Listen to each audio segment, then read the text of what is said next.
আমি সুদর্শন নই, কিন্তু আমি আমার হাত তার জন্য বাড়িয়ে দিতে পারি যার সত্যিকারের সাহায্যের প্রয়োজন। সৌন্দর্য তো মানুষের মনে থাকে, মুখে নয়। নিজের মতো থাকতে শেখো, দেখবে ভালো থাকবে। কারো মনের মতো হতে যেও না, তাহলে নিজের ভালো থাকাটাও হারিয়ে ফেলবে। কি ঠিক বললাম তো বন্ধুরা? তো দেখো, আমি কিন্তু একটু সকালবেলা পুকুর পাড়ের দিকে চলে এসেছিলাম। প্রকৃতি সত্যিই খুব সুন্দর, অপূর্ব দৃশ্য লাগে যখন বাড়িতে অনেক গাছপালা থাকে। যেখানে গাছ নেই সেখানে কোনো সৌন্দর্যও নেই। আর এদিকে দেখো, আমাদের আম গাছে কি সুন্দর বোল এসেছে, কি ভালো লাগছে দেখতে, তাই না? সত্যি কথা বলতে আমাদের পুকুর পাড়টাতে আমি মাঝে মাঝেই এসে বসি, এত সুন্দর লাগে না দেখতে।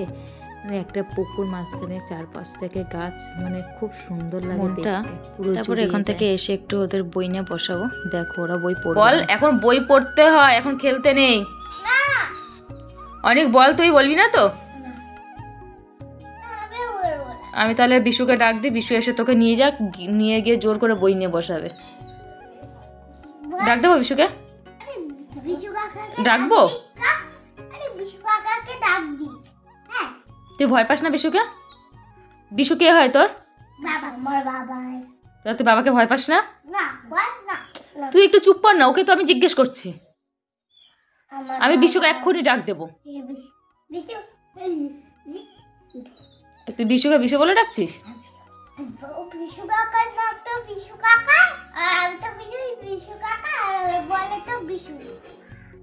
চল তো দুষ্ট, আমরা পুলিশে ডেকে নিয়ে আসি। একটুও ভয় নেই, একদম একটা বাজে ছেলে। এটা কুটনি, দেখো মুখটাকে কিরম করে।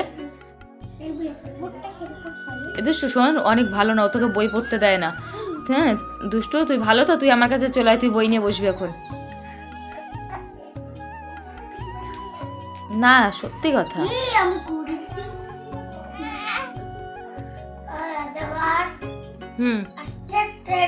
তারপর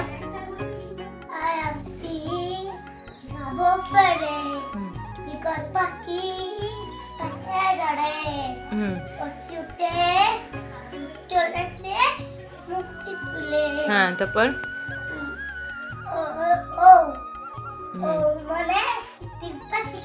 ও মানে ডিগবে শেখায়। আচ্ছা, তারপর কি মানে? ঘুরু ঘুরু।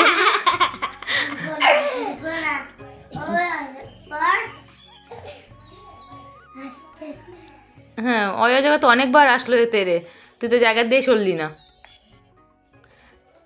হ্যাঁ দিকে দেখো, আমার বর একটু বাবলি চুল কেটে দিল, কেমন হয়েছে? হ্যাঁ ঠিকই তো আছে মনে হচ্ছে। বলো। হ্যাঁ ঠিক আছে।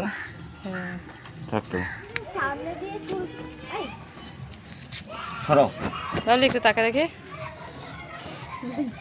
এদিকে দেখো, পুজোর আগের দিন সকালবেলা সবাই মিলে একটু সরস্বতী পুজোর যে মঞ্চ হয়েছে সেখানে বসে নাচানাচি করছে, গান হচ্ছে, ওরা কিন্তু এখানে সেই আনন্দ করে নাচ করছে। তো দেখো, আমি কিন্তু রেডি হয়ে বেরিয়ে পড়েছি। শুধু আমি একা নই, আমি, আমার 2 মেয়ে, আমার 2 জা আর 1 দেওর, আমরা সবাই মিলে যাচ্ছি আমার বড় জায়ের বাপের বাড়িতে। সেখানে আছে কালী পুজো, তো সেখানেই যাচ্ছি। তো দেখো, যাওয়ার সময় একটু ভিডিও করে নিলাম। আর দেখো চলে এসেছি এখানে, ঠাকুর কিন্তু এখনো আসেনি। এই যে এখন আমরা সবাই মিলে যাচ্ছি একটু ঠাকুর আনতে। তো ঠাকুর যেহেতু আনা হয়নি, আমরা এসছি, এখন দেখো অনেক লোক হয়ে গেছে। আমরা যখন এসেছি তখন কিন্তু এত লোক ছিল না। তো যাই হোক, তারপরে সবাই এসছে পরে, এখন যাচ্ছে সবাই মিলে একসঙ্গে ঠাকুর আনতে। তো আমরা বেরিয়ে গেছি এখানে ঠাকুর নিয়ে আসতে। তো যাই ভ্যানটাতে করে ঠাকুর আনা, ঠাকুর নেওয়া হয়ে গেছে। আর এই দেখো আমার পেছনে, এটা কিন্তু সরস্বতী ঠাকুর, কত বড় দেখেছো, খুব সুন্দর লাগছে। আর এদিকে ব্রাহ্মণ চলে এসেছে, বাড়িতে চলে এসেছে আমরা। তারপর ব্রাহ্মণ চলে এসে এখানে পুজোর সব আয়োজন করছিল। তো আমরা তো সারা রাত থাকতে পারবো না, আমরা কিন্তু খাওয়া দাওয়া করে বেরিয়ে। দেখো এদিকে কিন্তু ছোটদেরকে খেতে দিয়ে দিয়েছে, যেহেতু রাত হয়ে যাচ্ছে, এদিকে সবাই বাড়ি যাবে। তো আগে ছোটদেরকে দিয়ে দিল, তারপরে কিন্তু আমরা একটু এদিকে দেখো একটু সেলফি তুলতে বসেছিলাম।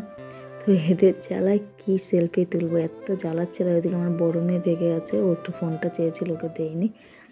আর এগুলো দেখো একটু ফোনের সামনে এসে এত ঢং করছিল, আমি ফটো তুলবো ক্যামেরার জন্য একটু ভিডিও করছিলাম। আর ওরা প্রথমে ভেবেছিল হয়তো আমি ফটো তুলছিলাম, তো আমি কিন্তু ফটো তুলছিলাম না, ভিডিও করছিলাম। ওরা সেটা প্রথমে বুঝতে পারেনি। তো যাই হোক দেখো, তারপরে কিন্তু আমরা খাওয়া দাওয়া করে বেরিয়ে গেছি বাড়ির থেকে। এই যে দেখো এদিকে সব বেরোনোর সময় একটু সেলফি তুলে নিচ্ছে। আর এটা হচ্ছে শীতলা মন্দির। তো তারপরে যাই হোক রওনা দিলাম বাড়ির থেকে এখন। তো আর বেশি কিছু বলার নেই, আজকের ভিডিওটা এই পর্যন্তই। তোমাদের কেমন লাগলো অবশ্যই